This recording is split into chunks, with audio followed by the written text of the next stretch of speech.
Hello everyone, class 10 students. Here is chapter 6 of your science, that is life processes. Very interesting chapter. In this chapter, we'll study different processes like nutrition, respiration, transportation, excretion and digestion. These processes they are very important for our life. Without them we can't survive, we can't imagine about life. Okay? Now how do we tell the difference between what is alive and what is not alive? Simply आप देखते हो अपने चारों तरफ living organisms को different activities करते हुए. जैसे आपने एक डॉग को देखा रनिंग करते हुए, cow is chewing the curd और a man shouting loudly on the street. हमें ये सबको पता है कि these all are living beings. But if the dog और द काउ और a man were asleep, okay सोए हुए हैं अगर वो सब, we would still think that they were alive. तब भी हमें पता है कि वो अलाइव है. But how did we know that? हम किस चीज़ को देख कर ये पता लगाते हैं? We see them breathing and we know that they are alive. Okay, हम क्या देखते हैं कि भाई सांस चल रही है तो ये अलाइव है. What about plants? लेकिन प्लांट्स के लिए कौन सा क्राइटेरिया है कि हमें पता चले कि वो भी अलाइव हैं? How do we know that they are alive? We see them green, some of us will say, but what about plants that have leaves of colors other than green? अगर हम ये सोचते हैं कि ग्रीन पत्ते हैं इसलिए ये अलाइव हैं, लेकिन कईयों के नहीं भी होते, है ना? So we know that they are alive, some will say. In other words, we tend to think of some sort of movement, either growth related or not, as common evidence for being alive. हम कुछ एक criteria set करते हैं जिससे हमें ये पता चलता है कि ये प्लांट्स जिंदा हैं. लेकिन विजिबली तो हम ये देख नहीं ना सकते कि प्लांट ग्रो कर रहा है ना? और कुछ एनिमल्स है वो ब्रीथ कर रहे हैं. तो विदाउट विजिबल मूवमेंट कैसे पता लगेगा? So using visible movements as the defining characteristics of life is not enough, है ना? देखने से जो लगता है हमें, तो हम उससे लाइफ को डिफाइन नहीं कर सकते. तो बेटा कहने का मतलब यहाँ पर क्या है कि हमारी बॉडी के अंदर कुछ मूवमेंट्स हैं जो इनविजिबल हैं, हमें दिखाई नहीं देती. ये हैं मूवमेंट्स ऑफ मॉलिक्यूल्स. तो अगर आपसे कोई क्वेश्चन करता है how do you decide, how do you come to know that living thing is alive और नॉट, तो आपका आंसर होना चाहिए मॉलिक्यूलर मूवमेंट्स जो चली जा रही हैं हमारी बॉडी में कंटिन्यूसली सभी लिविंग थिंग्स में, लेकिन वो इनविजिबल है. If we ask this question to professional biologist, they will say yes. In fact viruses do not show any molecular movement in them until they infect some cell. Viruses का तो सबको पता है कि वो नॉन लिविंग होते हैं जब तक वो कांटेक्ट में नहीं आते किसी सेल के. बाकी सब जितने भी हैं, that is partly why there is controversy about whether they are truly alive और नॉट. वायरस की बात हम नहीं करेंगे क्योंकि एक कंट्रोवर्शियल मेथड है कि वो मैटर है कि वो अलाइव होते हैं या डेड होते हैं. So here why are molecular movements needed for life? क्यों ज़रूरत पड़ती है इनकी? अब हम देखें लिविंग ऑर्गेनिजम्स का जो स्ट्रक्चर है वेल ऑर्गेनाइज्ड है ना? हमारे पास सेल्स के साथ साथ टिश्यूज़ हैं, डिफरेंट ऑर्गन्स हैं, ऑर्गन सिस्टम है पूरा. Because of the effect of the environment, these organised ordered nature of living structure is very likely to keep breaking down over time. अगर ये ऑर्डर ब्रेक होता है, the organism will no longer be alive. जैसे मैंने पहले भी बताया, जितने वाइटल प्रोसेसेस हैं हमारी बॉडी में, रेस्पिरेशन हो गया, ट्रांसपोर्टेशन हो गया, एक्सक्रीशन हो गया, ये सारे के सारे इंटरलिंक्ड है. So living creatures must keep repairing and maintaining their structures. Since all these structures are made up of molecules, क्योंकि ये सारे स्ट्रक्चर्स मॉलिक्यूल से बने हैं बच्चे, they must move molecules around all the time. Okay, तो उनका काम करना हमेशा ही बहुत ज़रूरी है.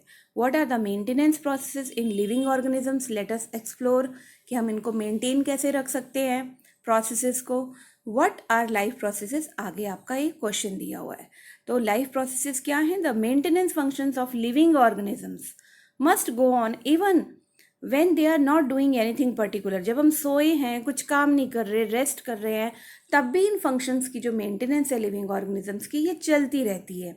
Even when we are just sitting, अगर हम बैठे भी हुए हैं क्लास में, even we are just asleep, सोए हुए हैं, तब भी ये मेंटेनेंस जॉब जो है वो चल रही है. The processes which together perform this maintenance job are called life processes. और ये जो मेंटेनेंस का काम है, ये जो प्रोसेसेस चल रहे हैं, परफॉर्म हो रहे हैं, इनको हम कहते हैं लाइफ प्रोसेसेस. और इसका एग्जाम्पल बेस्ट मैं आपको बार बार दे रही हूँ, respiration, nutrition, excretion, transportation.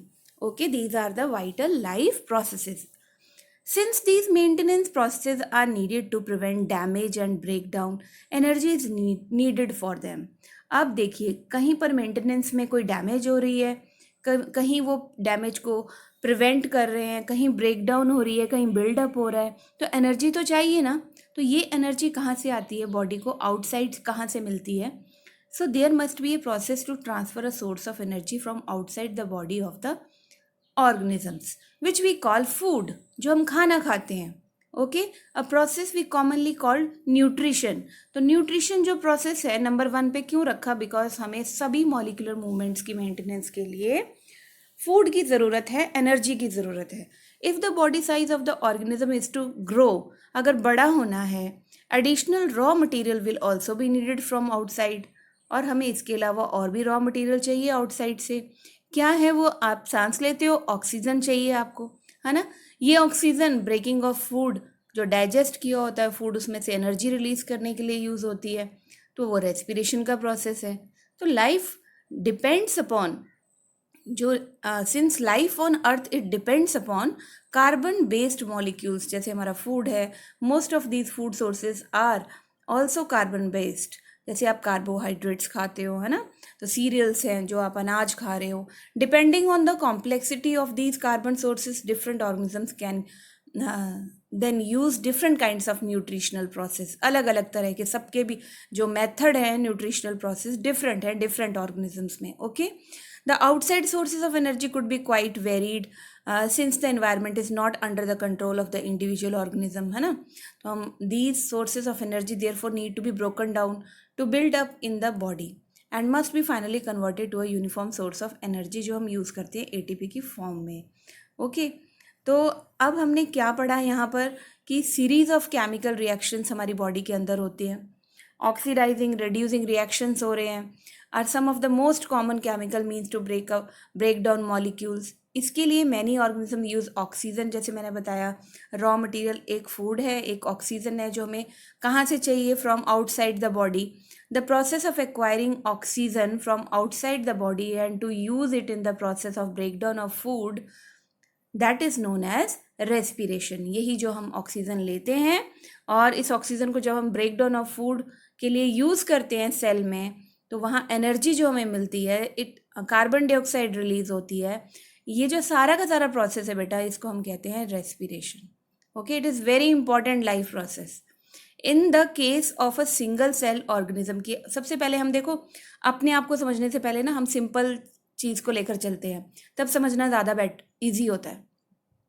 In case of a single celled organism, मान लो सिंगल सेल्ड ऑर्गेनिज्म है, यूनिसेलुलर है, कोई स्पेसिफिक ऑर्गन नहीं चाहिए फूड के लिए, एक्सचेंज ऑफ गैसेस के लिए कोई स्पेसिफिक ऑर्गन नहीं चाहिए, रिमूवल ऑफ वेस्ट के लिए कोई स्पेसिफिक ऑर्गन नहीं चाहिए, क्योंकि सारा का सारा काम जो है वो सरफेस कर रहा है उस ऑर्गेनिज्म का. ठीक है, यहाँ पे अमीबा का नाम ले लें तो ठीक रहेगा, समझ में आएगा आपको. But what happens when the body size of the organism increases and the body design become more complex? धीरे धीरे हम मल्टी सेलुलर ऑर्गेनिजम्स की तरफ चलते हैं, तो वहाँ पर तो ये सारे के सारे प्रोसेस एक सिंगल सेल नहीं कर रहे, क्योंकि डिफरेंट सेल्स हैं. How can one cell do the work? So in multi cellular organisms all the cells may not be in direct contact with the surroundings, है ना. ये तो बात क्लियर है, आप बच्चों को भी समझ में आ रहा है कि जो मल्टी सेलुलर ऑर्गेनिजम्स हैं, जिनके पास डिफरेंट डिफरेंट सेल्स हैं, वो डायरेक्ट कांटेक्ट में तो है नहीं सराउंडिंग्स के, है ना. तो फिर वहाँ पे ये सिंपल डिफ्यूजन वाला जो प्रोसेस है, ये सारी रिक्वायरमेंट्स को पूरा नहीं कर पाता, ऑल द सेल्स की रिक्वायरमेंट को पूरा नहीं कर पाता. ये सिर्फ सिंपल डिफ्यूजन यूनिसेलुलर ऑर्गेनिजम्स में कामयाब है, बिकॉज मल्टी सेलुलर ऑर्गेनिज्म जो कॉम्प्लेक्स हैं, they have complex body design, body structure, and the requirements of all the cells is not fulfilled by the simple diffusion process, because diffusion is a surface phenomena. Okay, ये unicellular organism में ही कामयाब है. सो I think ये question आपको clear हो गया है, और आगे भी जब ये क्वेश्चन आपको आएगा एग्जाम में तो आप इसका आंसर लिख सकते हो. We have seen previously how in multi cellular organisms various body parts have specialised in functions they perform. है ना, डिफरेंट पार्ट्स हैं हमारे जो स्पेशल फंक्शन परफॉर्म करते हैं. तो टिश्यूज़ हैं, ऑर्गेनाइजेशन है, ऑर्गेनिज्म है पूरा. It is therefore not surprising that the uptake of food and oxygen will also be the function of specialised tissues. तो हमें ये हैरान होने की कोई ज़रूरत नहीं है कि हमारे पास डिफरेंट सिस्टम्स क्यों हैं, क्योंकि हमें ये चाहिए, सारे सिस्टम्स चाहिए अगर हमने ज़िंदा रहना है. तो this situation creates a need for a transportation system. हमें ट्रांसपोर्टेशन सिस्टम की ज़रूरत पड़ेगी. फूड को कैरी करना है भाई डिफरेंट सेल्स में, डाइजेस्टेड फूड को. ऑक्सीजन को डिफरेंट सेल्स में सेलुलर रेस्पिरेशन के लिए कैरी करना है. जो वेस्ट प्रोड्यूस हुआ है, सेल्स जो काम कर रहे हैं बॉडी में, वो हार्मफुल वेस्ट भी, प्रोडक्ट भी बना रहे हैं, तो उनको बॉडी से बाहर फेंकने के लिए भी हमें एक सिस्टम चाहिए. ठीक है, इस प्रोसेस को हम क्या कहते हैं? एक्सक्रीशन कहते हैं, removal of waste from the body. तो कुछ बेसिक रूल्स हैं बॉडी डिज़ाइन के मल्टी सेलुलर ऑर्गेनिजम्स जो हमें फॉलो करने बहुत ज़रूरी हैं for the proper functioning of the system. ठीक है, let us consider these various process so essential to maintain life one by one. ठीक है, ये सारे लाइफ प्रोसेसेस हम एक एक करके इस चैप्टर में डिटेल में पढ़ेंगे. अब यहाँ पर ये चारों क्वेश्चन आपको क्लियर हो जाने चाहिए, बिकॉज मैंने जब आपको एक्सप्लेन किया है पीछे वाला टॉपिक लाइफ प्रोसेसेस का, तो वहाँ पे मैंने डिफ्यूजन की बात भी की है कि ये क्यों मल्टी सेलुलर ऑर्गेनिजम्स में कामयाब नहीं है. ये भी बात हमने अभी एक्सप्लेन की थी कि what criteria do we use to decide whether something is alive, that is molecular movements. Third question भी हमने डिस्कस किया, what are outside raw materials, जैसे आपका फूड है, ऑक्सीजन है, वाटर है, वो एक ऑर्गेनिज्म को चाहिए. नाउ फोर्थ क्वेश्चन में what processes would you consider essential for maintaining life. तो हमने बात की न्यूट्रिशन की, रेस्पिरेशन की, ट्रांसपोर्टेशन की, एक्सक्रीशन की.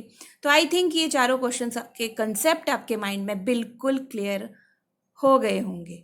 ओके, तो अब हम फर्स्ट टॉपिक उठाते हैं, इसे डिटेल में पढ़ते हैं, that is your life process nutrition. देखिए न्यूट्रिशन में अब यहाँ पर आपको एग्जाम्पल्स दिए हुए हैं समझाने के लिए कि एनर्जी चाहिए. ठीक है, बॉडी को क्या चाहिए?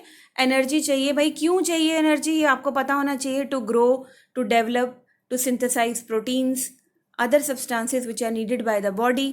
तो इसके लिए हम खाना खाते हैं ना. तो how do living things get their food? अब खाना हमें कहाँ से मिलता है, ये चीज़ सोचने वाली है. तो न्यूट्रिशन की अगर हम बात करें तो कुछ लोग तो सिंपल ऑर्गेनिक सोर्सेज खा लेते हैं, है ना, कार्बन डाइऑक्साइड, वाटर लेते हैं. These organisms are called autotrophic. ठीक है, अब यहाँ पर बात आ जाओ, जैसे ऑटोट्रॉफ्स का नाम सुनते हो प्लांट्स की तरफ चला जाना चाहिए दिमाग, because plants have chlorophyll and they are capable of making their food. और एक बैक्टीरिया हमारे पास, ब्लू ग्रीन एल्गा, साइनोबैक्टीरिया, तो वहाँ उसमें भी, उस केस में भी जो है क्लोरोफिल प्रेजेंट होती है and they can synthesise their food.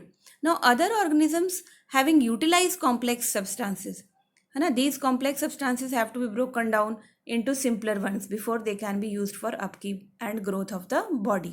अब इस चीज़ को अचीव करने के लिए ऑर्गेनिजम्स के पास कुछ बायो कैटलिस्ट होते हैं जो इस प्रोसेस को फास्ट कर देते हैं, जिनको एंजाइम्स बोलते हैं.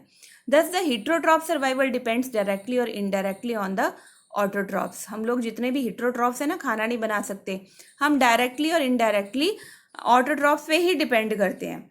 ठीक है, तो heterotrophic ऑर्गेनिजम्स में बेटा सारे के सारे एनिमल्स आ जाएंगे, हमारी फंगस आ जाएगी इसमें. ठीक है, फंगस के पास भी क्लोरोफिल नहीं होती तो वो अपना खाना नहीं बना सकते. तो ऑटोट्रॉफिक न्यूट्रिशन पढ़ेंगे पहले हम डिटेल में.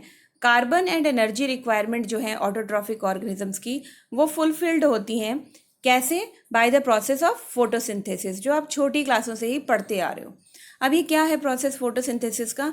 It is a process by which autotrophs take in substances from the outside and convert them into stored forms of energy.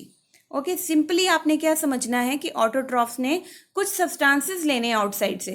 कौन से हैं वो? Carbon dioxide, water, minerals, sunlight.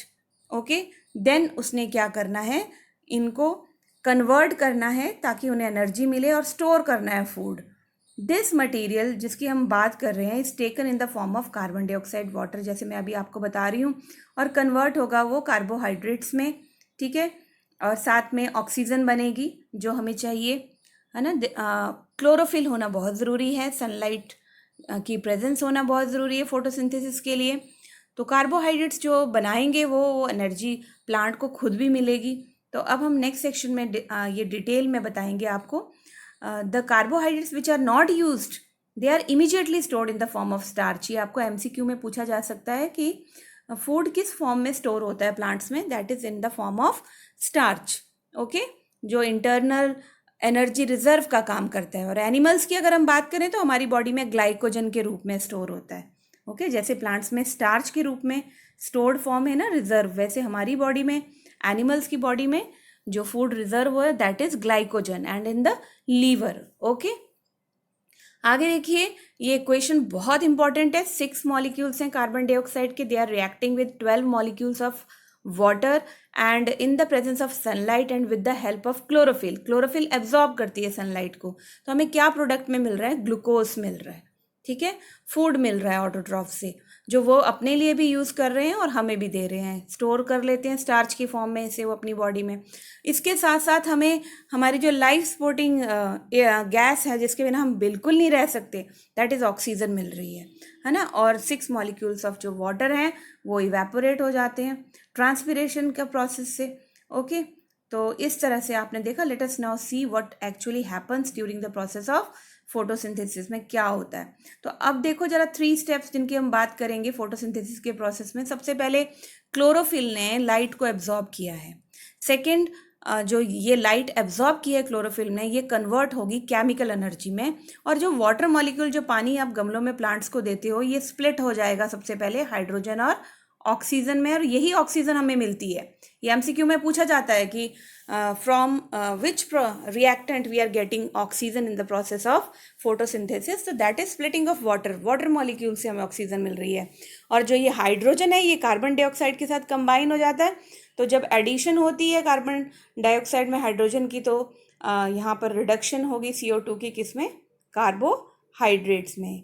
तो ये स्टेप्स बेटा आपको ध्यान में रखने की ज़रूरी नहीं है कि इमीडिएटली हों, जैसे एक स्टेप हो गया तो ज़रूरी नहीं उसके बाद फटाफट से दूसरा स्टेप होना है, थोड़ा गैप भी हो सकता है। फॉर एग्जांपल अगर डेजर्ट प्लांट्स की बात करें तो दिन में बहुत गर्मी होने के कारण इनके स्टोमेटा क्लोज होते हैं, तो कार्बन डाइऑक्साइड नहीं ले पाते ये, तो ये कार्बन डाइऑक्साइड कब लेते हैं, रात के समय में, ओके। रात के समय में कार्बन डाइऑक्साइड ले लेते हैं, एक इंटरमीडिएट बना देते हैं, और ये जो क्लोरोफिल है ड्यूरिंग डे जब सनलाइट एब्जॉर्ब करती है तो उसके बाद इनका प्रोसेस कंप्लीट हो जाता है। तो ज़रूरी नहीं है स्टेप्स जो हैं वो इमीडिएटली एक के बाद फटाफट हों, थोड़ा टाइम भी लग सकता है, जैसे कि मैंने डेजर्ट प्लांट्स का आपको एग्जाम्पल बताया। अब देखते हैं ज़रा, if you carefully observe a cross section of a leaf under microscope you will notice that some cells contain green dots, these green dots are called chloroplast. तो ये क्लोरोप्लास्ट ही है जिसमें क्लोरोफिल होता है, हमारे एनिमल्स के अंदर नहीं होता, अदरवाइज हम भी ऑटोट्रॉफ्स होते और अपना खाना खुद बनाते। तो ये देखिए लीफ, आपको एक एक्सपेरिमेंट दिया है, आई होप आप इसको पढ़ लोगे, ठीक है। और स्टार्च का टेस्ट है सिंपली, जिन एरियाज में सनलाइट नहीं पहुंचती वहाँ पे स्टार्च की फॉर्मेशन नहीं होती, यानी फोटोसिंथेसिस का प्रोसेस नहीं होता। Now let us study how the plant obtains carbon dioxide. अब ये बच्चों आपको एक्सप्लेन करने के लिए आ सकता था, लेकिन इस बार आपके फर्स्ट टर्म में सिर्फ ये चैप्टर के MCQs ही आने हैं, तो आपको ये पता होना चाहिए कि कार्बन डाइऑक्साइड कहाँ से आती है। तो बेटा स्टोमेटा से आती है। स्टोमेटा क्या है, तो मैं आपको बता दूँ, टाइनी पोर्स हैं जो लीव्स के सरफेस पे प्रेजेंट होते हैं, ठीक है। तो मैसिव अमाउंट में जो गैसियस एक्सचेंज होगा that takes place in the leaves through these pores, okay, for the purpose of photosynthesis। अब यहाँ पर आप देखिए, जब हम बात कर रहे हैं यहाँ पे फोटोसिंथेसिस की, तो स्टोमेटा की बात कर ली ना, एक्सचेंज ऑफ गैसेस, है ना, कार्बन डाइऑक्साइड ने आना है, ऑक्सीजन ने यहाँ से जाना है। लेकिन अगर हम स्टेम्स की बात करें तो स्टेम में भी तो फोटोसिंथेसिस हो रही है, रूट में भी हो रही है, लीव्स में भी हो रही है ना। तो स्टेम्स में क्या है, ऑर्गन्स वो जो फोटोसिंथेसिस कर रहे हैं, दे आर लेंटिकल्स, आप लिख लो यहाँ पे लेंटिकल्स। और रूट्स में है रूट हेयर्स, और लीव्स में है आपके स्टोमेटास, तो इनके थ्रू है जो आपके एक्सचेंज ऑफ गैसेस होता है, ये एमसीक्यूज में पूछा जा सकता है। स्टोमेटा से बहुत सारा पानी लॉस होता है, ट्रांसपिरेशन के प्रोसेस से भी कार्बन डाइऑक्साइड मिलती है फोटोसिंथेसिस को। और the opening and closing of the pore, ये क्वेश्चन ज़रूर आता है, ये किसका फंक्शन है स्टोमेटा में? गार्ड सेल्स का। और गार्ड सेल्स में वाटर कंटेंट है वो ये रेगुलेट करता है इसकी ओपनिंग, स्टोमेटा पोर की ओपनिंग और क्लोजिंग को।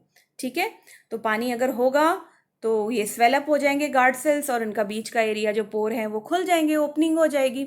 और अगर पानी निकल जाता है गार्ड सेल्स में तो फिर ये फिर से पोर बंद हो जाएगा, श्रिंक हो जाएंगे ये। तो इस तरह से जो स्टोमेटा की फंक्शनिंग होती है। ये एक्सपेरिमेंट बहुत आपको केस स्टडी के पॉइंट ऑफ व्यू से इम्पॉर्टेंट है। केस स्टडी का जो क्वेश्चन आता है आपको एग्जाम में, यहाँ पर बेटा पूछा गया है कि कार्बन डाइऑक्साइड जो है वो एसेंशियल है फोटोसिंथेसिस के लिए, उसको प्रूव किया गया है। इसके लिए एक यहाँ पर यूज़ किया गया है पोटेशियम हाइड्रोक्साइड। ओके, सॉल्यूशन आपको ये पता होना चाहिए कि पोटेशियम हाइड्रोक्साइड सॉल्यूशन की ये खासियत होती है कि वो कार्बन डाइऑक्साइड को एब्जॉर्ब कर लेता है। तो 2 प्लांट लिए हमने, उनको ढक दिया अच्छे से, एयर नहीं जा रही अंदर। एक में हमने पोटेशियम हाइड्रोक्साइड रख दिया, प्लेट आपको दिख रही है, दूसरे में नहीं रखा। तो थोड़े दिन के बाद आप देखोगे तो ए वाला जो जार है, इसका जो प्लांट है ये मुरझा जाएगा, क्योंकि यहाँ की सारी CO2 भाई किसने ले ली? एब्जॉर्ब कर ली KOH ने। और दूसरा प्लांट जो है वो आपको हेल्दी दिखेगा और इसमें कुछ भी नहीं है ऐसा करने वाला। तो इसका मतलब प्रूव होता है कि CO2 चाहिए फोटोसिंथेसिस के लिए। Okay, so far we have talked about how autotrophs meet their energy requirements. अब तक हमने रॉ मटेरियल्स के बारे में पढ़ा, प्लांट्स में फोटोसिंथेसिस के बारे में पढ़ा। इसके अलावा जो नाइट्रोजन, फॉस्फोरस, आयरन, मैग्नीशियम है, ये भी सॉइल से प्लांट लेता है। ठीक है, और नाइट्रोजन जो है वो बहुत ज़रूरी है। किसके लिए ज़रूरी है? प्रोटीन सिंथेसिस के लिए ज़रूरी है। ठीक है, जो प्रोटीन्स आप खाते हो ना, पी खाते हो, ग्राउंड नट्स खाते हो, पल्सेस खाते हो, उसके लिए नाइट्रोजन ज़रूरी है, जो डायरेक्ट फॉर्म में प्लांट्स नहीं लेते, इनडायरेक्ट फॉर्म में लेते हैं नाइट्रोजन फिक्सेशन के द्वारा।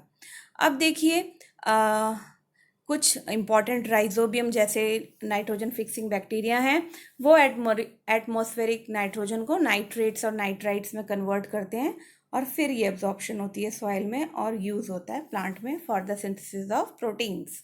नेक्स्ट हम टॉपिक पढ़ेंगे हमारा 6.2.2 में हिट्रोट्रॉफिक न्यूट्रिशन। हिट्रोट्रॉफिक न्यूट्रिशन में क्या होता है बच्चे? Each organism is adapted to its environment, है ना। हर एक जो ऑर्गेनिज्म है वो अपनी एनवायरनमेंट में अडेप्टेशन के बिना तो रह नहीं सकता। तो अगर हम न्यूट्रिशन की बात करें तो डिफरेंट टाइप्स की न्यूट्रिशंस हैं, जिसमें अवेलेबिलिटी ऑफ फूड मटेरियल जैसे किस तरह से ऑर्गेनिज्म लेता है, तो हमने उसको डिवाइड कर लिया, समझने के लिए क्लासीफाई कर लिया। तो अगर स्टेशनरी है फूड रिसोर्स जैसे ग्रास है या फिर मोबाइल है, डेयर है, would allow for differences in how the food is assessed and what is the nutritive apparatus used by a cow and a lion. So there is a range of strategies by which the food is taken in and used by the organism. बहुत सारी different strategies हैं। कुछ जो organisms हैं वो food को अपनी body के बाहर ही break down कर लेते हैं, है ना, लेकिन कुछ हैं जो जिनमें digestion body के अंदर होता है। तो जैसे एग्जाम्पल है फंगस का, ब्रेड मोल्ड्स का, यीस्ट का, मशरूम्स का, ये बॉडी के बाहर ही उसको फूड को ब्रेक डाउन करके न्यूट्रिएंट्स एब्जॉर्ब करते हैं। तो इनको हम क्या बोलते हैं? सैप्रोट्रॉफिक बोलते हैं, है ना। तो others take in whole material and break it down inside their bodies, जिसमें हम लोग ह्यूमन बींग्स भी हैं। तो हम लोग फिर क्या हुए? हम लोग होलोजोइक न्यूट्रिशन हुई, क्योंकि हमने एक बार में खा लिया सारा और डाइजेशन हमारी बॉडी के अंदर हो रही है। तो some other organisms derive nutrition from plants, animals without killing them, है ना, तो उनको पैरासिटिक बोलते हैं। तो this parasitic nutritive strategies used by a wide variety of organism. जैसे प्लांट्स की बात करें तो अमरबेल कस्क्यूटा पूरे पेड़ पर दूसरे प्लांट पर छा जाती है, बिना उसे मारे अपना न्यूट्रिशन ले लेती है। इस तरह से टिक्स, लाइस, लीचेस और टेपवर्म्स जो हैं वो एनिमल्स की कैटेगरी में आते हैं पैरासिटिक न्यूट्रिशन में। So how do organisms obtain their nutrition? तो हम यहाँ पर 6.5 में न्यूट्रिशन इन अमीबा पढ़ेंगे। ठीक है, सबसे पहले तो यूनिसेलुलर सिंगल सेल की बात कर रहे हैं। आपको पता है इंटायर सरफेस जो है वो इन्वॉल्व होने वाला है इस प्रोसेस में, क्योंकि सारा फंक्शन सिंपल सेल ही करता है, तो फिर न्यूट्रिशन भी यही करता है। तो अमीबा में जो फूड है वो फिंगर लाइक एक्सटेंशंस जो सेल की सरफेस की हैं, वो फूड लाइक पार्टिकल को एक फूड वैक्यूल बनाकर सराउंड घेरा डाल लेती हैं भाई। अब इस फूड वैक्यूल में जो फूड है वो डाइजेस्ट होता है। जितने भी कॉम्प्लेक्स सब्सटेंसेस हैं फूड में, they are broken down into simpler ones, और फिर ये ब्रेक डाउन होने के बाद डिफ्यूज हो जाते हैं भाई डायरेक्टली साइटोप्लाज्म में। द रिमेनिंग अनडाइजेस्टेड फूड जो है वो भी सरफेस ऑफ द सेल से ही बाहर थ्रो आउट होना है। इन पैरामीशियम की बात करें तो यूनिसेलुलर ऑर्गेनिज्म है वो भी, उसमें भी सेल की डेफिनेट शेप होती है। जो food is taken in at specific spot पे अंदर ले लिया जाता है। Food is move to this spot by the movement of cilia जो लगे होते हैं वो हेल्प करते हैं पैरामीशियम में फूड की मूवमेंट में, which cover the entire surface of the cell. Paramecium के पूरे सरफेस पे सीलिया आपको देखने को मिल जाएंगे। अब हमारी बात हो रही है यहाँ पे very interesting, nutrition in human beings. अब देखिए बेटा, एलिमेंट्री कनाल की बात करेंगे। बेसिकली ये लॉन्ग ट्यूब है जो हमारे माउथ में स्टार्ट होकर एनस तक जाती है। ओके, तो we can see that the tube has different parts, बहुत अलग अलग पार्ट हैं बच्चे, इसको समझो ज़रा। वेरियस रीजन्स हैं इसमें और वो स्पेशलाइज्ड हैं और स्पेशलाइज्ड फंक्शंस भी परफॉर्म करते हैं। ठीक है, तो what happens to the food once it enters our body, तो इसको हम, इस प्रोसेस को हम डिटेल में पढ़ेंगे ह्यूमन बींग्स में। ठीक है, we eat various types of food which has to pass through the same digestive tract, है ना। प्रोटीन्स भी खाते हैं, कार्बोहाइड्रेट्स भी खाते हैं, फैट्स भी लेते हैं, वो विटामिन्स मिनरल्स भी लेते हैं, लेकिन जाना इसको कॉमन डाइजेस्टिव ट्रैक से है। तो नेचुरली जो फूड हमने लिया है ना, which are smaller and the same texture, this is achieved by crushing the food. अब देखो खाना हमने खाया, माउथ में हमारे दांत हैं, उनका फंक्शन क्या है, फूड को क्रश करना। क्यों? फूड ने अल्टीमेटली डाइजेस्ट होना है हमें एनर्जी देने के लिए। जब तक वो डाइजेस्ट नहीं होता तब तक उसका कोई फ़ायदा नहीं है हमारे लिए।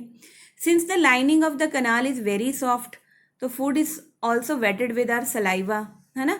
तो when we eat something, we, हमारा जो पानी में से वाटर निकलता है, सलाइवा निकलता है, this is actually not water but a fluid which is known as saliva.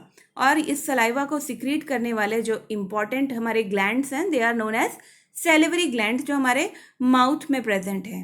Another aspect of the food we ingest is its complex nature. जैसे if it is to be absorbed from the alimentary canal, it has to be broken into smaller molecules. This is done with the help of biological catalyst, जिनको हम enzymes बोलते हैं, वो भी help करते हैं इसको ब्रेक डाउन करने में। सलाइवा में बेटा होता है एक सेलिवरी अमाइलेज, ये आपको याद रखना है, ये फर्स्ट एनकाउंटर करता है फूड के साथ। पहली जो डाइजेशन का प्रोसेस है हमारे माउथ में होता है, कौन करता है, salivary amylase, that breaks down starch which is a complex molecule to give simple sugar, maltose और ग्लूकोज में कन्वर्ट कर देता है। ओके, सुक्रोज एंड माल्टोस में कन्वर्ट कर देता है कार्बोहाइड्रेट को। The food is mix thoroughly with saliva, saliva के साथ फूड मिक्स होकर मूव करता है माउथ से। मस्कुलर जो टंग है हमारी वो भी हेल्प करती है।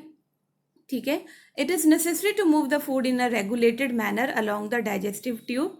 तो जो लाइनिंग है हमारी एलिमेंट्री कनाल की, उसमें कुछ मसल्स होती हैं, वो रिथमेटिकली कॉन्ट्रैक्ट करती रहती हैं in order to push the food forward, आगे उसको फूड को मूव करने के लिए। तो इन मूवमेंट्स को हम क्या बोलते हैं, इन मूवमेंट्स को हम नाम देते हैं पेरिस्टॉल्टिक मूवमेंट्स का। ओके, तो ये मूवमेंट्स हेल्प करती हैं फूड को पुश करने के लिए आगे। So from the mouth the food is taken to the stomach through the food pipe और इसोफेगस। ओके, तो अब ये जो एरिया है हमारा जिससे स्टमक में जा रहा है खाना, माउथ से स्टार्ट होकर स्टमक तक की एलिमेंट्री कनाल को हम नाम देंगे फूड पाइप का, इसोफेगस का। Okay, the stomach is a large organ which expands when food enters it. ठीक है, एक्सपैंड करता है जब खाना अंदर जाएगा, ऑब्वियस है, स्पेस चाहिए फूड को। द मस्कुलर वॉल्स जो है स्टमक की वो हेल्प करती हैं फूड को मिक्स करने में, एक ना ग्राइंडर का काम करती हैं, ये अपने डाइजेस्टिव जूसेस सिक्रेट करती हैं। अब ये आपको एग्जाम में आ जाएगा, name the digestive juices secreted by the stomach. तो आप ये समझ लो कि जो स्टमक की लाइनिंग है वहाँ पर गैस्ट्रिक ग्लैंड्स प्रेजेंट होते हैं। जैसे माउथ में सैलिवरी ग्लैंड्स थे ना, स्टमक में कौन से ग्लैंड्स आए, गैस्ट्रिक ग्लैंड्स। ठीक है, ये वॉल में प्रेजेंट है स्टमक की। These release HCl, hydrochloric acid, very important, एक प्रोटीन डाइजेस्टिंग एंजाइम जिसको पेप्सिन कहते हैं, और म्यूकस। ये तीन चीज़ें आपने याद रखनी है कि आपके गैस्ट्रिक ग्लैंड सिक्रीट करते हैं कहाँ पे, स्टमक में। अब इनका फंक्शन देखिए, the hydrochloric acid creates an acidic medium create करता है, क्योंकि ये एसिड है तो एसिडिक मीडियम बनाएगा। और पेप्सिन की फंक्शनिंग, पेप्सिन ने प्रोटीन को डाइजेस्ट करना है, उसकी फंक्शनिंग में हेल्प करेगा। जब तक एसिडिक मीडियम नहीं होगा, याद रखिए पेप्सिन काम नहीं करेगा, ये अपनी इनएक्टिव फॉर्म में पड़ा रहेगा पेप्सिनोजन में। What other function do you think is served by the acid? भाई हार्मफुल बैक्टीरिया भी मारने हैं HCl ने, जो हमें खाने के साथ आ गए बिन बुलाए मेहमान, है ना, उनका भी खात्मा किसने करना है? HCl ने करना है। अब ये जो म्यूकस है जो इनर लाइनिंग को प्रोटेक्ट कर रहा है स्टमक की, ठीक है, और क्या एसिड से भाई बचाना भी तो है नॉर्मल कंडीशंस में, नहीं तो सारा स्टमक की लाइनिंग एसिड से पूरी खराब हो जाएगी। तो इसके लिए म्यूकस सिक्रीट होता है। क्या बैलेंस बनाया है नेचर ने, है ना। कई बार आपने देखा आपके घर में कोई जो बड़े बुजुर्ग हैं, या आजकल तो बच्चों को भी हो जाती है, एसिडिटी की शिकायत करते हैं। Can this be related to what has been discussed above? Yes. The exit of food from the stomach is regulated by sphincter muscle, underline कीजिए, which releases it in small amounts into the small intestine. अब खाने ने कहाँ से आना है? Stomach से आना है, स्मॉल इंटेस्टाइन में। और ये जो रिलीज है, एग्जिट ऑफ फूड है स्टमक का स्मॉल इंटेस्टाइन में, इसको रेगुलेट करना है एक मसल ने, जिसको हम कहते हैं sphincter muscle. Okay, clear? From the stomach the food now enters the small intestine. अब स्टमक से फूड कहाँ एंटर कर गया? स्मॉल इंटेस्टाइन में। This is the longest part of the alimentary kanal. Underline this, आपको ये क्वेश्चन आएगा जरूर कि लॉन्गेस्ट पार्ट बताइए एलिमेंट्री कनाल का क्या है? That is your small intestine, which is fitted into a compact space because of extensive coiling. एक छोटी सी जगह में बहुत ज़्यादा coiling के रूप में ये present है। The length of the small intestine differs in various animals. अब ये भी क्वेश्चन बहुत इंपॉर्टेंट है। जो एनिमल्स सिर्फ घास खाते हैं, जिनको हम हर्बीवोरस कहते हैं बच्चे, उनकी स्मॉल इंटेस्टाइन लॉन्ग होती है एज कंपेयर टू कार्निवोरस। क्यों? क्योंकि उनको सेलुलोज डाइजेस्ट करना पड़ता है, जिसके लिए ज़्यादा टाइम लगता है। हमारी बॉडी में कार्निवोर्स में सेलुलोज डाइजेस्टिंग एंजाइम नहीं होता, तो हमें ईजियर होता है चीज़ों को डाइजेस्ट करने के लिए। इसीलिए कार्निवोर्स जितने भी एनिमल्स हैं उनकी इंटेस्टाइन शॉर्ट होती है as compare to herbivores animal से। तो द स्मॉल इंटेस्टाइन की अगर बात करें तो वो साइट है कंप्लीट डाइजेशन की। अब ये भी एक क्वेश्चन बन गया, name the site where complete digestion takes place in animals, that is small intestine. क्यों भाई? यहाँ पे कार्बोहाइड्रेट, प्रोटीन, फैट सबकी डाइजेशन होनी है। यहाँ पर स्मॉल इंटेस्टाइन जो आपका पार्ट है ये रिसीव करता है सिक्रीशंस लीवर से, पैनक्रियाज से, इस पर्पस के लिए। ओके, लीवर से उसके पास आता है बाइल जूस, और पैनक्रियाज से उसके पास आता है trypsin and lipase. Now the food coming from the stomach is acidic and has to be make alkaline for the pancreatic enzymes to act. जो पैनक्रियाटिक एंजाइम्स हैं, ट्रिप्सिन है, उन्होंने काम तो करना है डाइजेशन का, लेकिन किस मीडियम में करना है? बेसिक अल्कलाइन मीडियम में। लेकिन आपके स्टमक में जो फूड था वो एसिडिक था। अब जो ये बाइल जूस आया है लीवर से स्मॉल इंटेस्टाइन में, ये सबसे पहले एसिडिक मीडियम को अल्कलाइन मीडियम में चेंज करेगा, फिर ये फैट्स के ऊपर काम करेगा, फैट्स को छोटे छोटे पार्ट्स में डिवाइड करेगा। The fats are present in the intestine in the form of large globules. इनको बहुत डिफिकल्ट है डाइजेस्ट करना, तो बाइल जो है सॉल्ट उसको ब्रेक डाउन करता है into smaller ones, and this is known as emulsification of fats. Okay, now the pancreas ने क्या सिक्रीट किया? Pancreatic juice which contains enzymes like trypsin for digesting proteins again. तो ये अल्कलाइन मीडियम में काम करेगा ट्रिप्सिन। लिपेस जो है ब्रेक डाउन करेगा इमल्सिफाइड फैट्स को further. Now the walls of small intestine, ये भी ग्लैंड्स हैं इनके पास भी भाई, ये ऐसे थोड़ी बैठी हैं, इंटेस्टाइनल जूस सिक्रीट करती हैं ये। The enzymes present in it finally convert the proteins to amino acids, simpler में फॉर्म में कन्वर्ट हो गए कॉम्प्लेक्स कार्बोहाइड्रेट ग्लूकोज में, और फैट्स जो हैं वो आपके अब सिंपलर फॉर्म में कन्वर्ट हो चुके हैं, that is fatty acids and glycerol. Okay, now digested food is taken up by the walls of intestine, जहाँ एब्जॉर्प्शन होनी है, ध्यान से समझोगे। अब ये जो वॉल्स हैं इंटेस्टाइन की, फिंगर लाइक न्यूमरस प्रोजेक्शंस हैं इसमें, जिनको हम विलाई कहते हैं। ओके, और ये विलाई का फंक्शन क्या है? It increases the surface area for absorption. जो भी एब्जॉर्प्शन होनी है डाइजेस्टेड फूड की, उसका सरफेस एरिया हमें ज़्यादा चाहिए, जिसमें हेल्प करती हैं villi. Now villi are richly supplied with blood vessels, अब ये ब्लड वेसल्स जो हैं ये एब्जॉर्ब फूड को अपने अंदर ले लेती हैं और हर सेल तक पहुंचाता है। Blood is digested absorbed food को, जहाँ पर आपके new tissues, repair of old tissues का काम चला हुआ है। नाउ द अनएब्जॉर्ब फूड जो रह गया बच्चे, वो लार्ज इंटेस्टाइन में जाएगा, उसकी वॉल एक्सेस वाटर को एब्जॉर्ब कर लेगी, और रेस्ट जो अनडाइजेस्टेड फूड है जो आप सुबह फ्रेश होकर आते हो ना, एनस के थ्रू हमारी बॉडी के बाहर चला जाएगा, और इस एग्जिट को, वेस्ट मटेरियल को रेगुलेट करती है anal sphincter muscle. Okay, now dental caries में आप पढ़ेंगे कि हमारा जो टूथ डिके है वो एसिडिक की वजह से होता है ना, दांत खराब होते हैं। हमारा जो इनेमल है और हमारे डेंटाइन के बारे में जो हम पढ़ेंगे, ये किस तरह से ख़राब होता है जब बैक्टीरियाज जो acting on sugar produces acids और सॉफ्ट कर देते हैं, डीमिनरलाइज कर देते हैं इनेमल को, तो masses of bacterial cells together with the food particles they stick to our teeth, है ना, और प्लेक वाली जो येलोइश हो जाते हैं हमारे दांत, वो बीमारी भी फैलाते हैं। तो एसिड को न्यूट्रलाइज करने के लिए हम लोग टूथपेस्ट से ब्रश करते हैं ना, बेसिक होता है पेस्ट, तो एसिड का इफेक्ट ख़त्म हो जाता है। तो अगर हम इन दांतों की केयर नहीं करेंगे, इन्फ्लेमेशन हो जाएगी, इन्फेक्शन हो जाएगा, ध्यान रखिए। अब ये पांचों क्वेश्चन आपको क्लियर होने चाहिए भाई। What are the differences between autotrophic nutrition and heterotrophic nutrition? Then where do plants get each of the raw materials required for photosynthesis? What is the role of the acid in our stomach, है ना? What is the function of digestive enzymes? Now how is the small intestine designed to absorb digested food? जो villi की बात की थी. Next is your life process, very important, that is 6.3 respiration. अब respiration में एक एग्जाम्पल आपको दे दिया यहाँ पर आपको 2 टेस्ट ट्यूब में भाई लाइम वाटर है, ठीक है, इसमें आपने एक सिरिंज पिचकारी लेनी है, fresh lime water taken in another test tube में भी लेना है आपने। अब आपने क्या करना है कि एक में सिरिंज में से आपने एयर पास करनी है, दूसरे में माउथ से करनी है। अब आप मुझे बताओ, what does this tell us about the amount of carbon dioxide in the air that we breathe out? तो जिस तरह से हम अपनी सांस छोड़ेंगे भाई, तो जो लाइम वाटर है इट टर्न्स मिल्की, जो शो करेगा कि हमारी जो कार्बन डाइऑक्साइड है हम जो एक्सेल करते हैं, that is carbon dioxide. Now we have discussed nutrition in organisms in the last section.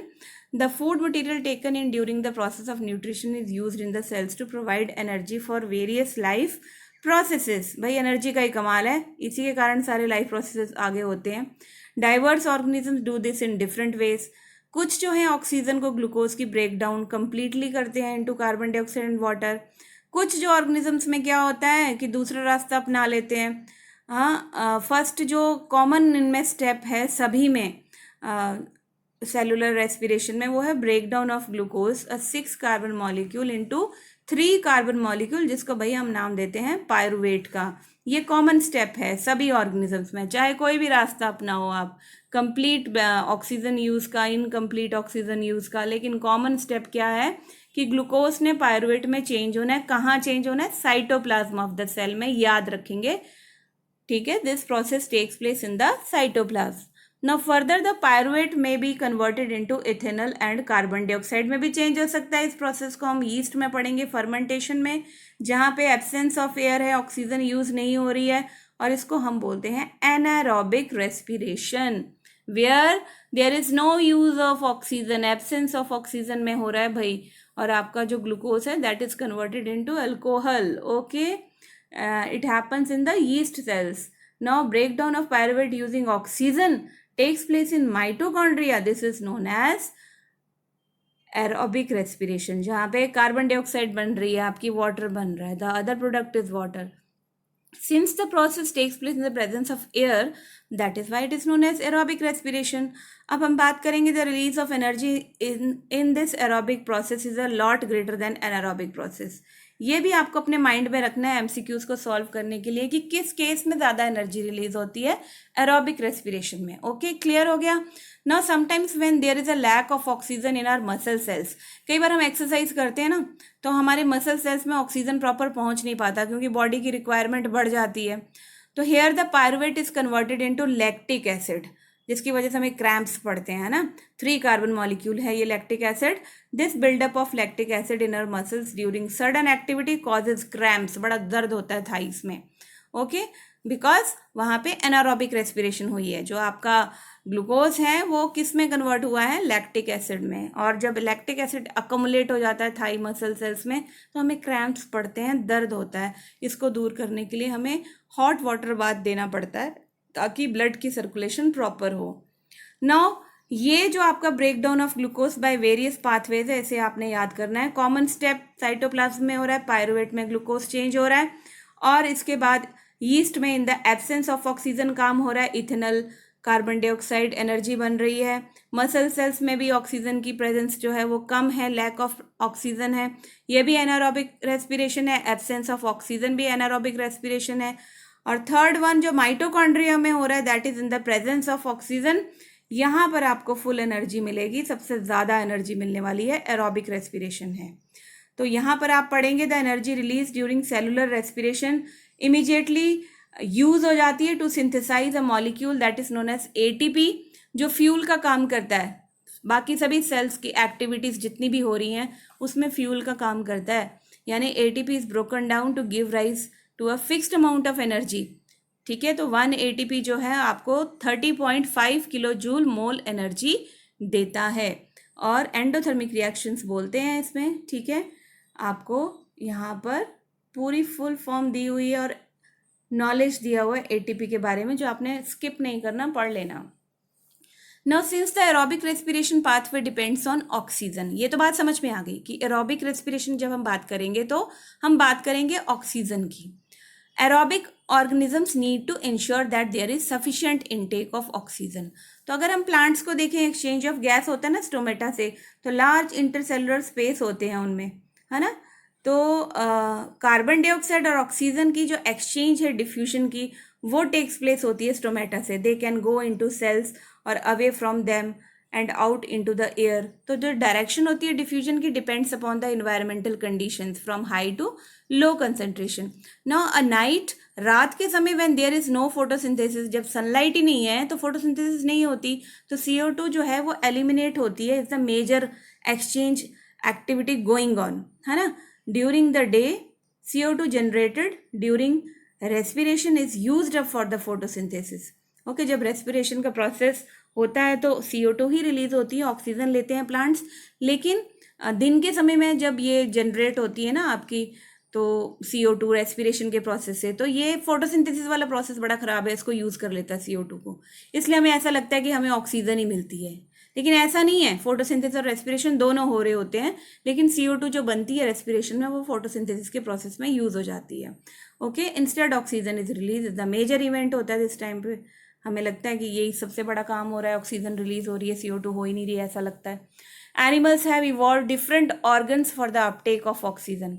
अब अलग अलग ऑर्गन्स हैं, अलग अलग एनिमल्स के डिफरेंट है ऑर्गेनिज्म जो CO2 को प्रोड्यूस रिलीज करते हैं और ऑक्सीजन लेते हैं। टेरेस्ट्रियल एनिमल्स की बात करें तो they can breathe the oxygen in the atmosphere, free है, ऑक्सीजन मिल जाती है बड़े आराम से। लैंड एनिमल्स की बात कर रहे हैं, टेरेस्ट्रियल मीन्स लैंड एनिमल्स। लेकिन जो एनिमल्स पानी में रह रहे हैं वो ऑक्सीजन कहाँ से यूज़ कर रहे हैं, डिजॉल्व वाटर से ले रहे हैं वो ऑक्सीजन, ठीक है। Now since the amount of dissolve oxygen is fairly low, अब ऑब्वियस है, ये कॉमन सेंस की बात है कि जब डिजॉल्व फॉर्म में ऑक्सीजन होगी H2O की फॉर्म में, तो एटमॉस्फेरिक ऑक्सीजन से तो कंपैरेटिवली लो होगी, है ना। तो इसका मतलब क्या है कि वाटर एनिमल्स का जो ब्रीदिंग रेट है वो फास्ट होता है, ठीक है, क्योंकि उनको ज़्यादा मेहनत करनी पड़ती है as compare to terrestrial organism से। That is why fishes take in water through their mouths and force it past the gills where the dissolved oxygen is taken up by the blood.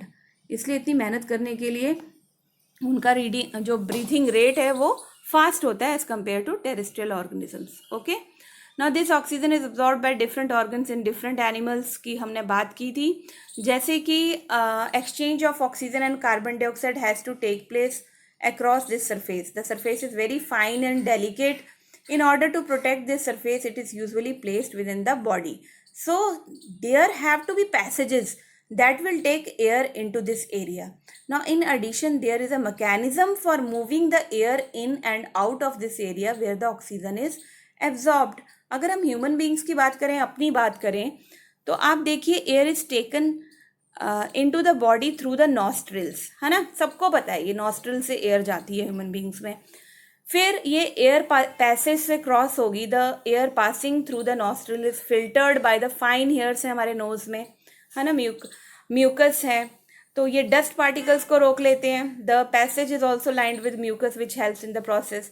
From here the air passes through the throat, जिसको हम क्या कहते हैं, अपना trachea, and then into the lungs. Now rings of cartilage are present in the throat. हमारी जो wind pipe है, throat है, वहाँ पे रिंग्स ऑफ कार्टिलेज हैं जो कोलैप्स नहीं होने देते ट्रैकिया को, विंड पाइप को। Okay, these ensure that the air passage does not collapse. ये देखिए डायग्राम बहुत ही सुंदर है, और मैंने अपनी एक वीडियो में आपको ह्यूमन रेस्पिरेटरी सिस्टम बड़े इजी वे से विद वर्किंग समझाया हुआ है। आप उस वीडियो को ज़रूर देखिएगा, आपको बहुत फ़ायदा होने वाला है उसे देख के। उसमें सारे जो पार्ट्स हैं वेल लेबल्ड हैं और वर्किंग भी बताई गई है। नेक्स्ट देखिए, विद इन द लंग्स होता क्या है लंग्स में, the passage divides into smaller and smaller tubes which finally terminate in balloon like structures. Okay, जो हमारे लंग्स हैं वहाँ का जो पैसेज है वो छोटे छोटे स्मॉलर ट्यूब्स, जो आपकी जो आ रही ना ट्रैकिया, ये ब्रोंकाई में डिवाइड होती है, ये ब्रोंकाई आगे ब्रोंकियोल्स में डिवाइड होते हैं, और जो ब्रोंकियोल्स होते हैं वो टर्मिनेट होते हैं किसमें, बैलून लाइक स्ट्रक्चर एंडेड होते हैं वो। ओके, तो these balloon like structures they are called alveoli, और ये एल्वियोलीज का जो सरफेस है ये ब्लड वेसल से सारा का सारा घिरा हुआ होता है, और यही वो एरिया है जहाँ एक्सचेंज ऑफ गैसेस होता है। The walls of the alveoli contains an extensive network of blood vessels, capillaries जितनी भी हैं सारी की सारी चिपकी पड़ी होती हैं एल्वियोलीज के साथ। As we have seen in earlier years, when we breathe in, जब हम सांस अंदर को लेते हैं, वी लिफ्ट आवर रिब्स, है ना, हमारी रिब्स जो है बाहर की तरफ आती हैं, and flattened our diaphragm, and the chest cavity becomes larger, क्योंकि स्पेस चाहिए भाई एयर को। Because of this air is sucked into the lungs and fills the expanded alveoli, जो है हमारी फिल हो जाती है। नाउ यहाँ पर ऑक्सीजन की कंसंट्रेशन अब ज़्यादा हो गई। The blood brings carbon dioxide from the rest of the body for release into the alveoli, and the oxygen in the alveoli air is taken up by the blood in the alveoli blood cells. अब इस तरह से exchange हो जाता है। During the breathing cycle when the air is taken in and let out, lungs के पास हमेशा एक रेजिडुअल वॉल्यूम एयर की रहती है, ताकि प्रॉपर जो सफिशिएंट टाइम है वो ले सके ऑक्सीजन, है ना, to be absorbed and for the carbon dioxide to be released. इसके लिए उनके पास खाता जो है रेजिडुअल वॉल्यूम जो है वो रहती है लंग्स में।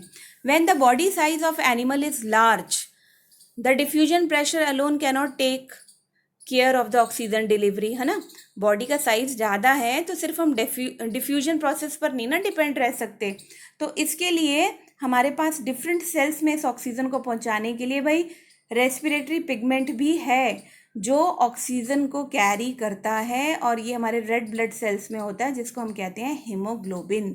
ओके, तो in human beings the respiratory pigment is haemoglobin which has a very high affinity, बड़ा प्यार है इसको ऑक्सीजन से। This pigment is present in the red blood corpuscles. Now carbon dioxide is more soluble in water than oxygen. Okay, it is hence transported in the dissolved form in our blood.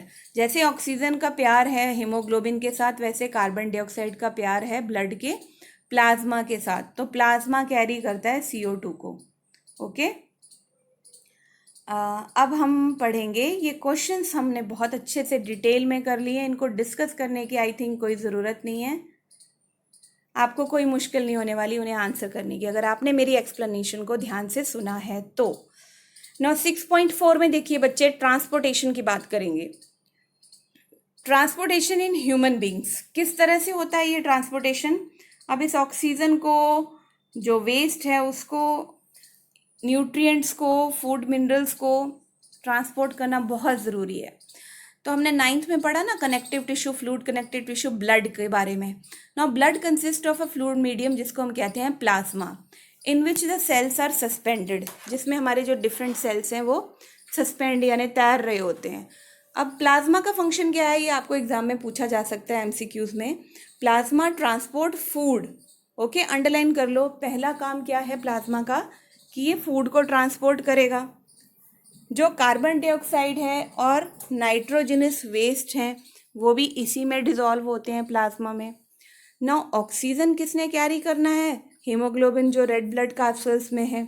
Many other substances like salts are transported by the blood. We thus need a pumping organ to push blood around the body. इसलिए हमें एक ऐसे organ की ज़रूरत है जिसको हम heart बोलते हैं, पंपिंग ऑर्गन है जो इस ब्लड को पुश करता है बॉडी में through a network of tubes, जो कि सारे टिश्यूज़ में, सेल्स में, सिस्टम में इंश्योर करते हैं कि भाई यहाँ पर आपको ट्रांसपोर्टेशन करनी है। तो अब पढ़ते हैं, आइए, very important, our pump the heart. The heart is a muscular organ. Heart कैसा ऑर्गन है? मस्कुलर ऑर्गन है। ये स्पेशल टाइप ऑफ मसल से बना है, that is known as cardiac muscles. आपने पढ़ा होगा 9th क्लास में। इसका साइज बेटा आप अपनी मुट्ठी बंद कीजिए, आपकी फिस्ट के बराबर है, ठीक है। Because both oxygen and carbon dioxide have to be transported by the blood. Now the heart has different chambers to prevent the oxygen rich blood from mixing into the blood. जैसे कि इसके 4 chambers आप देखो, right atrium, right ventricle, left atrium, left ventricle. ये 4 chambers जो हैं वो mixing of blood के लिए को बचाते हैं, अवॉइड करते हैं। क्यों? हमें रिक्वायरमेंट हमारी ज़्यादा है, ओके। ऑक्सीजन रिच ब्लड जो है वो फटाफट से सेल्स में पहुंचे, इसके लिए मिक्सिंग नहीं होनी चाहिए। The carbon dioxide rich blood has to reach the lungs for the carbon dioxide to be removed. जैसे मैं आपको इसकी वर्किंग समझाती हूँ, ये आपको वीना केवा दिख रही है ना, फ्रॉम लोअर बॉडी, और अपर बॉडी से भी वीना केवा आपको दिख रही है। ये जो मैंने अपनी पिछली वीडियो बनाई है हार्ट की, उसमें मैंने आपको इजी डायग्राम ड्रॉ करना सिखाया है, और साथ में फंक्शनिंग के साथ, विद द फंक्शनिंग्स। तो देखिए, ये वीना केवा पूरी बॉडी से इम्प्योर ब्लड, CO2 वाला ब्लड, डीऑक्सीजनेटेड ब्लड जिसे कहते हैं, ब्लू कलर से आपको जो शो हो रहा है, ये राइट एट्रियम में आता है, ओके। राइट एट्रियम से पास होकर राइट वेंट्रिकल में जाता है, जहाँ से पल्मनरी आर्टरीज के थ्रू ये लंग्स में प्योर होने के लिए जाएगा। लंग्स में आपको पता ही, अभी हमने पढ़ा एल्वियोलिस में CO2 वहाँ से रिमूव हो जाएगी और ब्लड में मिक्स हो जाएगी ऑक्सीजन, और इस प्योर ब्लड को वापस लेकर आएगा पल्मनरी वेन्स। पल्मनरी वेन्स इस प्योर ऑक्सीजनेटेड ब्लड को लेफ्ट एट्रियम में पोर करेंगे, वहाँ से ये ब्लड लेफ्ट वेंट्रिकल में आएगा, और लेफ्ट वेंट्रिकल के थ्रू ये हमारी बॉडी की सबसे बड़ी ब्लड वेसल एओर्टा, उसके थ्रू डिफरेंट आर्टरीज में से होकर डिफरेंट सेल्स में, हर कोने में बॉडी में जो है ये जो ऑक्सीजन है वो सप्लाई हो जाएगा, ओके। तो ये है हमारी हार्ट की फंक्शनिंग, इस तरह से हमारा हार्ट काम करता है। अब ये देखो, यहाँ पे आपको 6.11 में ये बिल्कुल क्लियरली बताया है किस तरह से इम्प्योर ब्लड जा रहा है वीना केवा से हमारे राइट साइड में, राइट एट्रियम में, राइट वेंट्रिकल में, देन वहाँ से पल्मनरी आर्टरीज को लंग में लेके जा रही है, फिर वहाँ एक्सचेंज ऑफ गैसेस हो रहा है लंग कैपिलरीज में जो एल्वियोलिस के पास हैं, वहाँ से प्योर ब्लड जो है ऑक्सीजन रिच पल्मनरी वेन वापस लंग से ला रही है हार्ट में, और हार्ट से एओर्टा के थ्रू पूरी बॉडी में आर्टरीज और कैपिलरीज के थ्रू जा रहा है, ठीक है, डिफरेंट सेल्स में सेलुलर रेस्पिरेशन के लिए। तो ये आपका था डायग्राम जिसको मैंने अच्छे से समझाया। अब हम बात करेंगे यहाँ पर दूसरे एनिमल्स की, ओके। जैसे बर्ड्स हैं, मैमल्स हैं, which constantly use energy to maintain their body temperature. In animals that do not use energy for this purpose, the body temperature depends on the temperature in the environment. यहाँ पर हम बात करेंगे such animals like amphibians और many reptiles have 3 chambered heart होता है उनमें। They tolerate some mixing, कुछ मिक्सिंग वो टॉलरेट कर जाते हैं ऑक्सीजनेटेड और डीऑक्सीजनेटेड ब्लड की। फिशेस की बात करें तो दे हैव ओनली 2 चैम्बर्स। तो ये आपको याद रखना है बच्चे।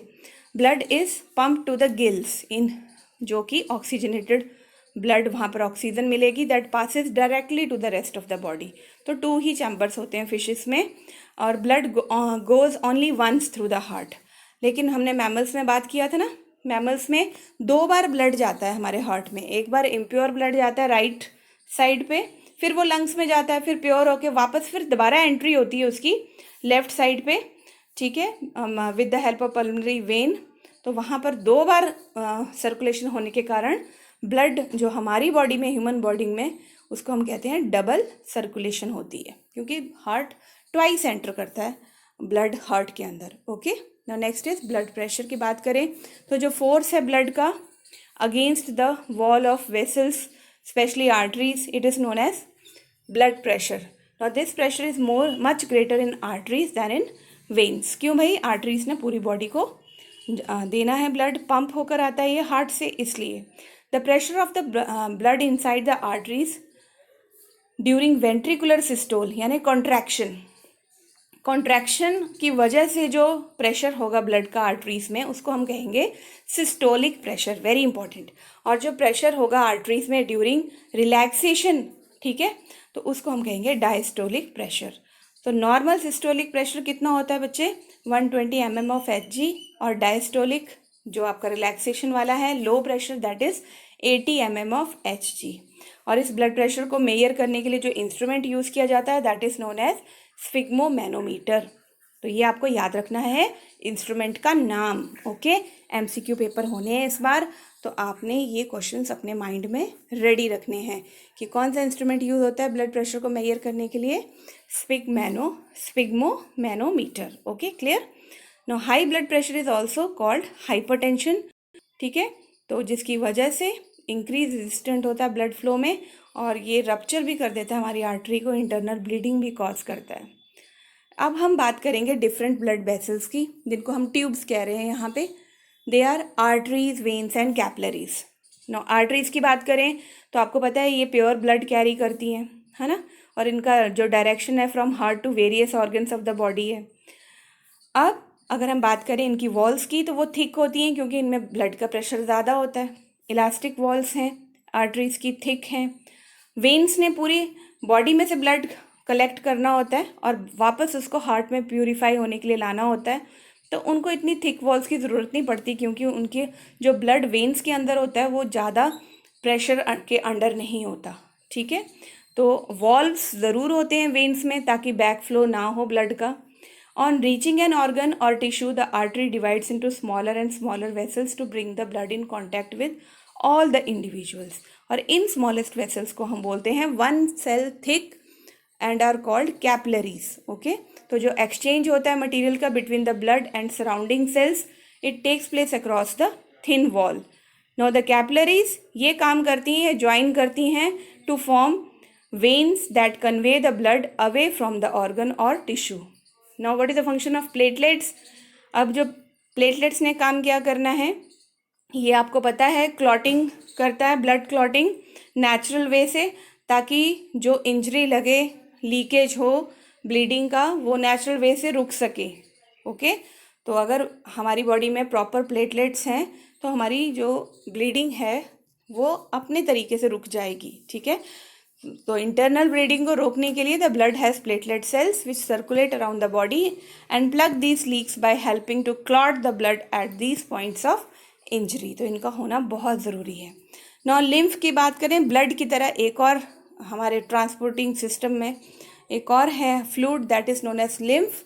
और ये जो लिम्फ है इसका भी एक अपना सिस्टम है, लिम्फेटिक सिस्टम. लिम्फ को हम टिश्यू फ्लूइड भी कहते हैं. हमारे जो छोटे छोटे पोर्स होते हैं कैपिलरीज की वॉल्स में, उसमें कुछ अमाउंट जो प्लाज्मा का है, प्रोटीन का, ब्लड सेल्स का, वो इंटरसेलुलर स्पेसिस में, टिश्यूज़ में बनता है. इसे टिश्यू फ्लूइड कहते हैं, लिम्फ कहते हैं. It is similar to the plasma of the blood, लेकिन ये कलरलेस होता है क्योंकि इसमें हीमोग्लोबिन नहीं होता, रेड ब्लड सेल्स नहीं होते लिम्फ में.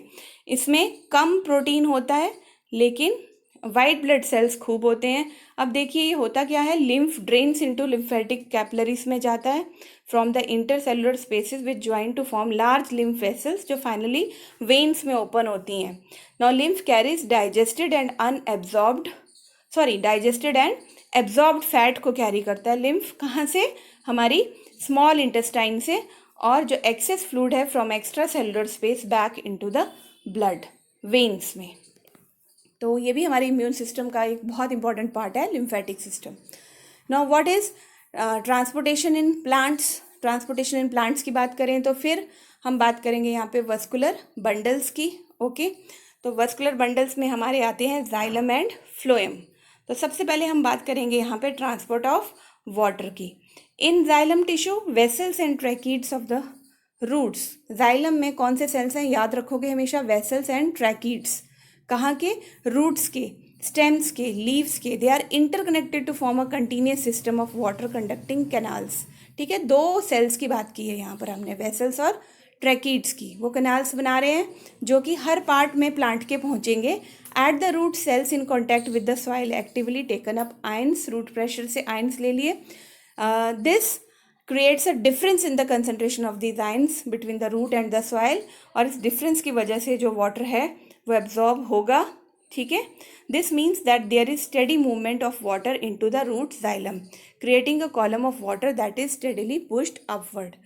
However, this pressure by itself is unlikely to be enough to move water. अब अकेला तो देखो रूट प्रेशर जो है अकेला सारे पानी को प्लांट की हाइट्स पे, डिफरेंट पार्ट्स पे नहीं ना पहुंचा सकता. तो उसकी हेल्प के लिए प्लांट एक अनदर स्ट्रेटेजी यूज़ करता है. ठीक है, to move water in the xylem upward to the highest point of plant. वो क्या है? That is transpiration pull. क्या है ये ट्रांसपीरेशन पुल? देखिए, provided that the plant has an adequate supply of water. Okay, water loss होता है ना स्टोमेटा से, जिसको हम ट्रांसपीरेशन बोलते हैं. तो ये एक सक्शन क्रिएट करता है. ठीक है, ट्रांसपीरेशन पुल क्रिएट करता है और जो पानी नीचे रह जाता है उसको हायर हाइट्स पर पुल करता है transpiration pull. Okay, the loss of water from the vapour form from the aerial parts of the plant is called transpiration. और ट्रांसपीरेशन की वजह से absorption and upward movement of water and minerals की होती है. ठीक है, it also helps in temperature regulation में भी ट्रांसपीरेशन हेल्प करता है. ट्रांसपीरेशन का फंक्शन आपसे पूछा जा सकता है एग्जाम में. The effect of root pressure in transport of water is more important at night. क्यों?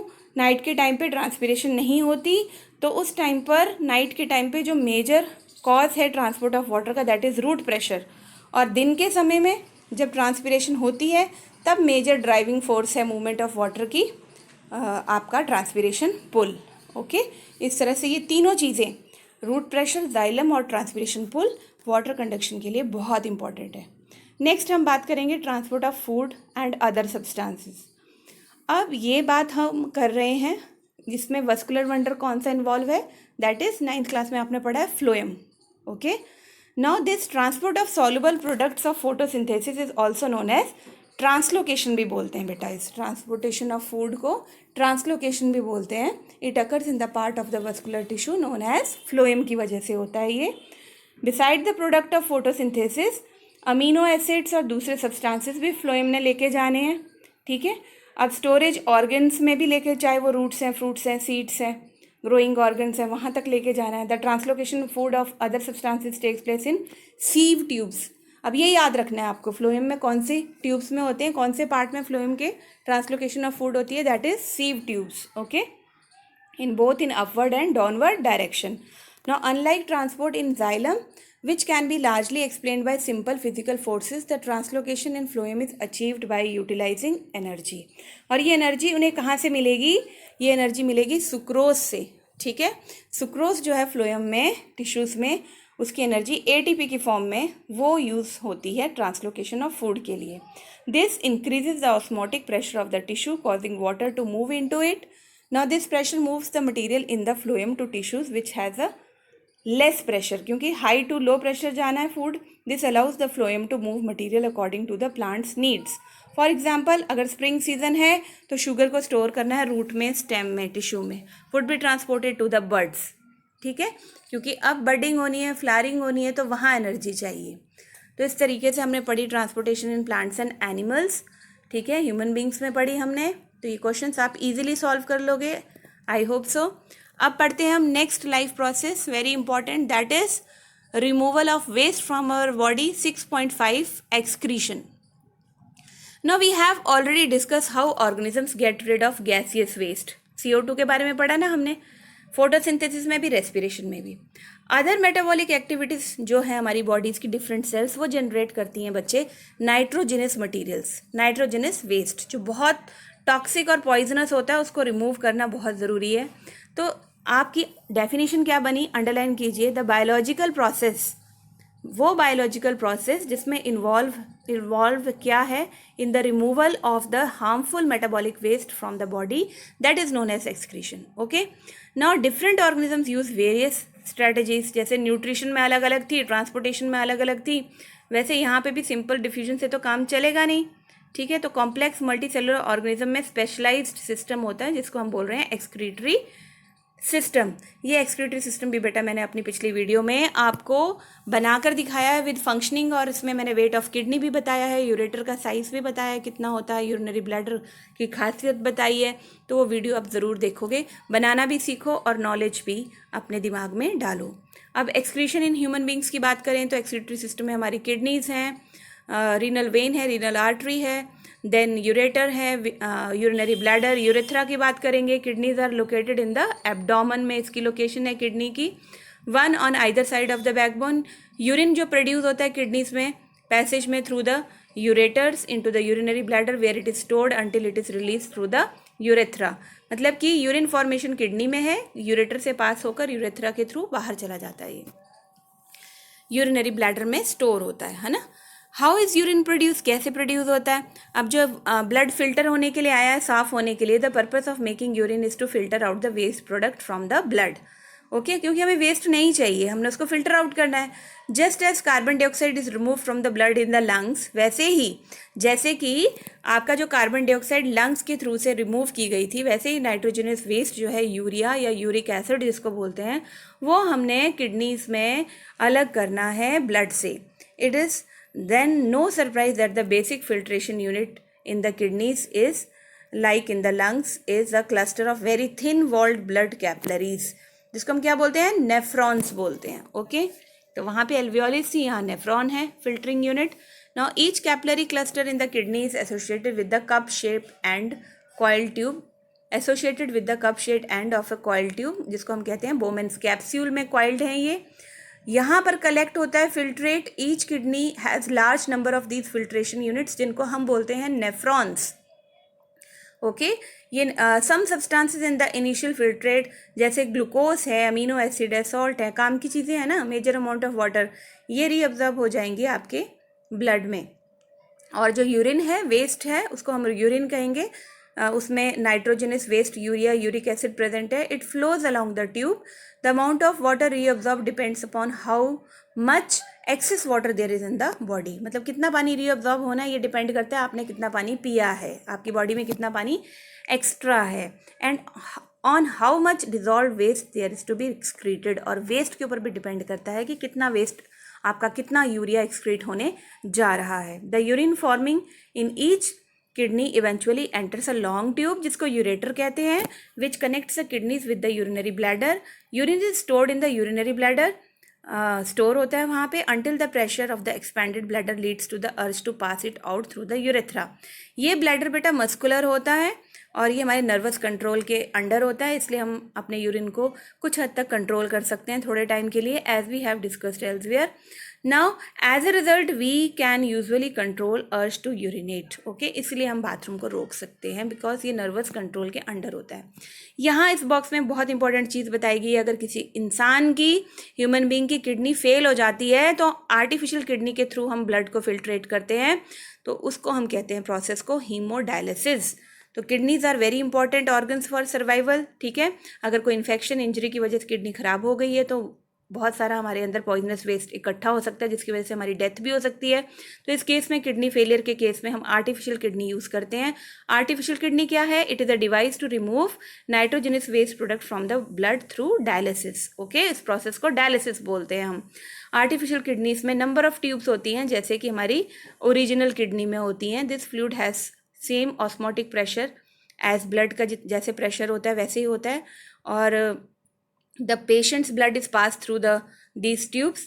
During the passage, the waste products from the body pass into the dialysing fluid by diffusion, और the blood purify हो जाता है, pumped back into the patient's body. This is similar to the function of the kidney, बिल्कुल एक जैसे, but it is different since there is no reabsorption involved. इस case में सिर्फ इतना डिफरेंस है, MCQ की फॉर्म में आपको आ सकता है, आर्टिफिशियल किडनी के केस में रीअब्जॉर्प्शन नहीं होती वाटर की। Normally in an healthy adult, अगर कोई हेल्दी अडल्ट है, the initial filtrate in the kidney is about 180 litre daily. Okay, now however the volume actually excreted is only a liter or 2 a day. 1 से लेके 1.5 तक urine formation होती है एक दिन में, because the remaining filtrate is reabsorbed in the kidney tubules. बाकी का जो रिमेनिंग फिल्ट्रेट है वो रीअब्जॉर्ब हो जाता है. देखिए 180 लीटर डेली है किडनीज में फिल्ट्रेट, जिसमें से सिर्फ यूरिन कितना बनता है 1 से 1.5 तक लीटर तक. ओके, बाकी का जो रिमेनिंग फिल्ट्रेट है वो किडनी ट्यूब्यूल्स में भी एब्जॉर्ब हो जाता है. तो बेटा एक्सक्रीशन इन प्लांट्स की बात करेंगे तो आपको पता है प्लांट्स में जो वेस्ट प्रोडक्ट है फोटोसिंथेसिस में, ठीक है, ऑक्सीजन निकल जाती है ना, CO2 तो यूज़ हो जाती है ना, CO2 हमारी बॉडी से निकलती है वेस्ट के रूप में. They can get rid of excess water by transpiration, से एक्सेस वाटर निकल जाता है.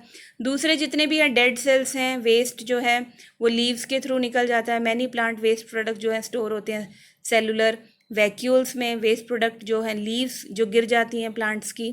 Other waste product stored as resins और गम्स के रूप में स्पेशली ओल्ड जाइलम के थ्रू निकल जाते हैं. Plants also secrete some waste substances into the soil around them. तो ये सारे questions, structure and functioning of nephrons, method used by plants to get rid of excretory products, how is the amount of urine produced regulated. तो ये सारे question बहुत easy हैं, explanation में मैंने क्लियर किए हैं. रिकैप्चुलेशंस के लिए आप इसे ज़रूर पढ़िए. दिस इज़ योर चैप्टर बेटा, लाइफ प्रोसेसेस. आई होप आप सब ने इन्जॉय किया होगा. वीडियो को बार बार सुनिए और कमेंट करना ना भूलिए. Thank you.